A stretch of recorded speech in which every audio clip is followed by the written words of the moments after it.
Et coucou. Ah, j'espère que je rigole parce que j'ai la tignasse du matoun. Ouais, carrément. La lion. Anyway, c'est pas du tout pour ça que je fais cette vidéo. Tu penses bien qu'on s'en bat les steaks de mes vaches. Ouais. Non, j'aimerais te faire une vidéo pour que tu comprennes quelque chose qui pour moi semble capital pour le déploiement, l'autonomie et puis qui pourrait être bien dans son slip, quoi, tout simplement. En plus, c'est suite à une discussion, donc j'aime bien parce que je sais que c'est... Enfin, je l'observe dans le collectif, donc ça, j'aime. Merci la vie.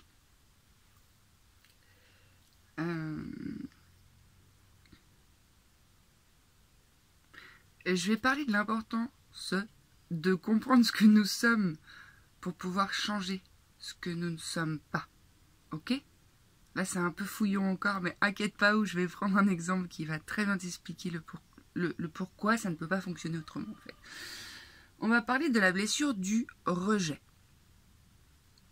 Peut-être t'es pas au fait, il existe... Bon, il y a 5 blessures qui ont été recensées, dont Lise Bourbeau parle très bien. C'est le rejet, l'injustice, la trahison, l'humiliation et l'abandon. On en a tous expérimenté au minimum un, peut-être plusieurs pour beaucoup d'entre nous. Et du coup, c'est bien de se saisir de comment ça marche en fait, comment on fonctionne pour se dire « Ah ouais !» Donc admettons que tu aies expérimenté le rejet, étant gamin. Et je dis étant gamin parce que de 0 à 7 ans, ta conscience est complètement open tout l'extérieur, il n'y a pas de filtre qui pourrait dire « Attends, ça c'est pas bon pour mon déploiement, je n'en veux pas », il n'y a pas de petit truc qui peut se saisir de ça, je prends, ça je prends pas, tu vois. Il y a tout qui est observé depuis l'intérieur, et tout ce qui est proposé à l'extérieur, ça va venir être engrammé dans l'inconscient comme des programmes, tu vois. Alors toi, tu as appris à conduire, tu as mis un programme dans ton inconscient, consciemment. Et par la répétition... Oh yes. J'avais pas vu chercher mon chien, bouge pas, je te montre où elle est. Je crois qu'elle était dehors. Mais non, elle est dans son petit panier. Ok, bref. C'était la touche drôle. Donc oui, effectivement, tu as appris à conduire. Donc maintenant, tu ne te poses plus la question à quel moment tu embrayes ou à quel moment tu freines. Ça se fait de façon inconsciente. Et bien, si pendant cette période de 0 à 7 ans, tu as expérimenté le rejet, c'est pareil, ça se met dans ton inconscient. C'est-à-dire que tu n'as même pas besoin de le faire vivre consciemment que tu vas expérimenter le rejet. C'est dingue, hein? C'est dingue. Ça donne quoi à l'âge adulte? On va prendre l'exemple d'une femme qui a vécu le rejet étant gamine. Eh bien, elle va aller chercher ses partenaires. Mais je te jure que c'est inconscient, hein, mais c'est important de comprendre. Elle va aller chercher... Elle va trouver des partenaires qui vont vibrer sur la même... Ah, il y a une montgolfière. Alors, oh ouais, il y a 2 montgolfières. Alors, non pas sur la même longueur d'onde dans l'intégralité, parce qu'on a un condensé d'énergie avec plein d'informations différentes. Hein. On a une fréquence... On a une fréquence sur laquelle on vibre, mais dans cette fréquence, tu peux décomposer énormément de fréquences différentes. Tu vois bien sûr que le rejet ne vibre pas de la même façon que la confiance en soi. Et ça n'empêche en rien aux deux de cohabiter dans le même espace qu'est ton corps. Et donc, la vie par définition, pour moi bien évidemment, elle veut venir récupérer tous ces espaces meurtris en fait. Parce que la vie, dans sa source originelle pour moi, c'est l'abondance, c'est l'amour, c'est quelque chose de lumineux, de joli, de paisible, voilà. Dans notre centre, de façon originelle, il y a cette paix, cette source d'amour intarissable qui accepte tout. Mais attention, ça ne veut pas dire youpi, il y a la boum boum. Hein. Ça veut dire que tout existe et que tout a le droit d'exister, tu vois. C'est complètement différent, hein. Donc en fait, cette source intarissable d'amour qu'est ta source, elle veut venir récupérer toutes ces parcelles qui ne sont pas à son diapason, en fait. Donc en fait, la vie, qui est toi, mais qui est moi, qui est le vivant, en fait. Il n'y a pas de séparation entre toi et moi, il n'y a pas de vide. Il y a que de la vie partout. Densifié comme ça donne mon corps dans le subtil. Il y a plein d'informations, il y a plein de vie partout, partout, partout. Je te jure, un truc de ouf. Donc, bien sûr que cette vibration que tu portes, qui est empreinte de rejet, qu'est le rejet, elle vibre en toi encore de façon active. Tu la vois peut-être pas, hein, mais c'est inconscient. Donc tu vas attirer à toi des hommes qui vont potentiellement pouvoir te révéler, te réveiller cette parcelle de toi. Donc ils vont te rejeter. Ils vont potentiellement, pourquoi pas, s'essayer avec toi, mais ils vont pas. Ils peuvent aussi ne pas être en capacité de nourrir ce qui est bon pour toi. Et toi, tu peux très bien sentir consciemment ce que tu as envie d'expérimenter dans le A2, et tu peux très bien te faire vivre des expériences qui ne sont pas en cohésion avec ta vision du A2.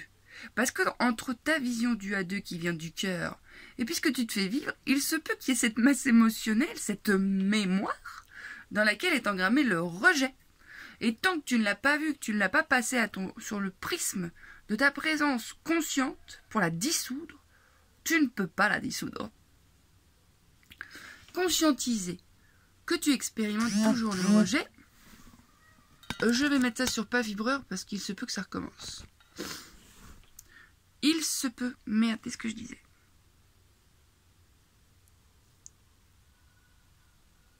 Ah bah je sais plus. Qu'importe. Je pense que c'était pas le plus important. Sinon je m'en rappellerai. Oui, du coup, tu peux conscientiser dans ton comportement, tu peux conscientiser, tu peux voir, tu peux observer que de toute façon, ça se passe toujours comme ça. Mais ça peut pas se passer autrement, puisque l'information et la mémoire qui est engrammée dans ton dedans et qui vibre sur le rejet n'est toujours pas vue. Donc forcément, ça peut pas se passer autrement. Et tu peux l'emmener partout, dans plein d'autres espaces. C'est en toi qu'il faut la voir. C'est en toi qu'il faut la recevoir pour la transformer. C'est dans ton corps qu'il faut te poser avec et ressentir. Et c'est inconfortable puisque ce que tu ressens aujourd'hui va faire fou écho sur tous ces rejets que tu as vécu dans ta vie. Mais dans ta vie ou dans tes autres vies ou dans le transgénérationnel. Hein. C'est peut-être même pas tout à toi qu'appartient cette blessure. Donc voilà, il faut s'observer aussi et se dire, attends, il y a quand même une incohérence. Je veux du pain, mais je vais dans une boucherie. Alors que je sais qu'il existe des boulangeries. Mais mes pas m'emmènent à la boucherie. Peut-être qu'il faut que je demande à mes pas, c'est quoi pour toi la boulangerie? Il va me dire, bah rappelle-toi, quand on était gamin, le padri nous a demandé d'aller à la boucherie. On était à la boucherie, on s'est pris une grosse engueulade de l'espace. Parce qu'on n'avait pas ramené de pain. Mais ouais, mais ton père, il était inconscient, il pouvait pas te demander un steak de la boucherie parce qu'il savait même pas ce que la boucherie proposait et ce que la boulangerie proposait, tu vois. Donc c'est toi aujourd'hui, avec l'éclairage que tu as et la compréhension que tu as et la connaissance que tu as et la vision que tu as de te poser certaines questions déjà. Qu'est-ce que je veux et qu'est-ce qui est? Juste pour voir si effectivement il y a encore un tas de marques, de mémoires qui sont actives et qui t'empêchent d'accéder à ce que tu veux. C'est à toi d'aller voir, mais je ne fais que le répéter, je crois. C'est chaud à aller voir tout seul, en fait. Il me semble que c'est Einstein qui disait « On ne peut pas résoudre un problème avec la forme pensée qui l'a créé. » Donc ouais, tu vois, avec le petit personnage que tu as, que tu as été et qui a cru être ça, t'es venu engrammer une information comme quoi la boulangerie, ça n'existait pas.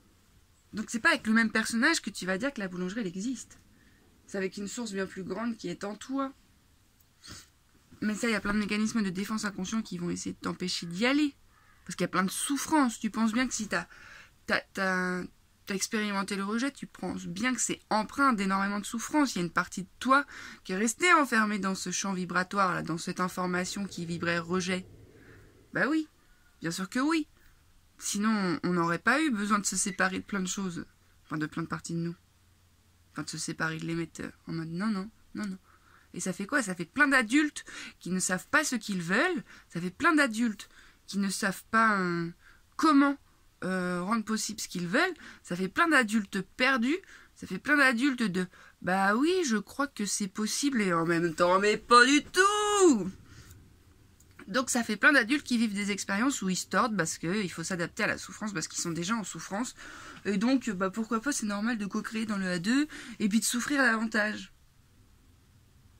Non mais ma cache, hein, t'as rien compris, hein. Et moi non plus, hein, mais c'est pas ça le A2. Le A2, c'est un lieu d'expansion, de magnificence, de sublimation, de partage, de co-création, de soutien, d'amour inconditionnel. Bon, c'est chaud du slip l'amour inconditionnel sur le plan terrestre, j'en conviens.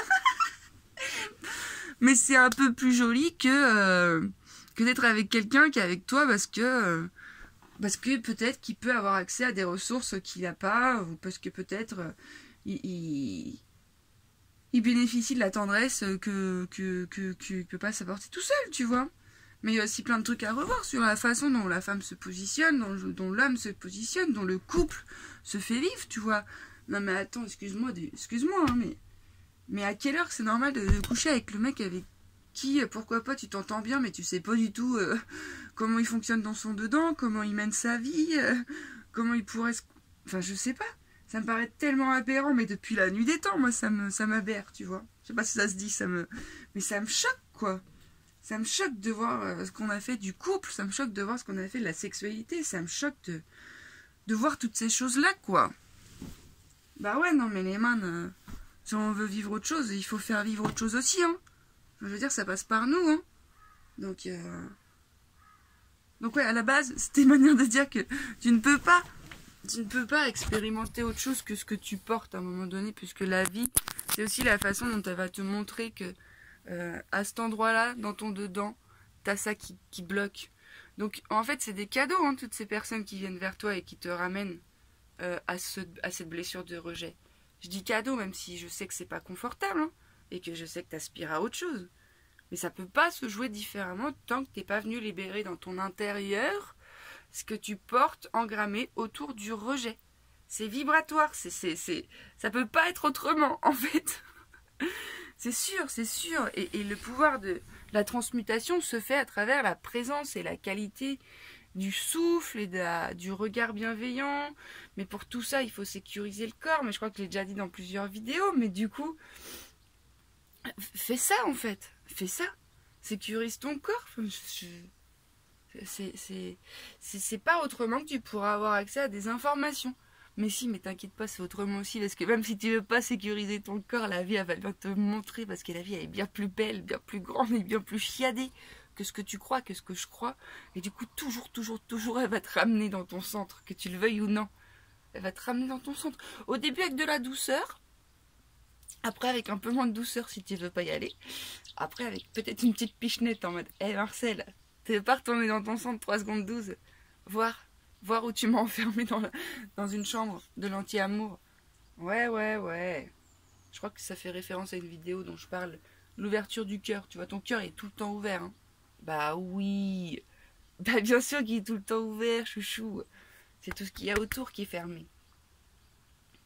Donc voilà, je parlais de la blessure de rejet, mais c'est pareil avec l'abandon, l'humiliation, la trahison. Si tu t'es fait humilier toute ta vie, que tu as grandi avec l'humiliation, amalgamé à l'amour que tu as cru être l'amour, mais qui n'en était pas, mais tes parents ne savaient pas faire autrement, tes référentes et les personnes qui étaient censées t'élever, qu'importe. Donc bien sûr que pour aller chercher ça, tu vas chercher l'humiliation aussi, puisque c'est au contact de l'humiliation que tu as expérimenté ça. Mais c'est cool de grandir et de devenir adulte et de devenir autonome et responsable. C'est magnifique, ça totoche, j'en conviens. Ça totoche parce que ça a totoché dans le passé, tu vois. C'est pas dans la nature originelle de totocher. Bon, voilà, mon ami. Du courage. De la force, de l'amour, de l'humour. Tu n'es pas seul, tu es unique et magnifique. Et tu n'es pas seul. Voilà, c'est tout ce que j'ai à te dire. Bon courage.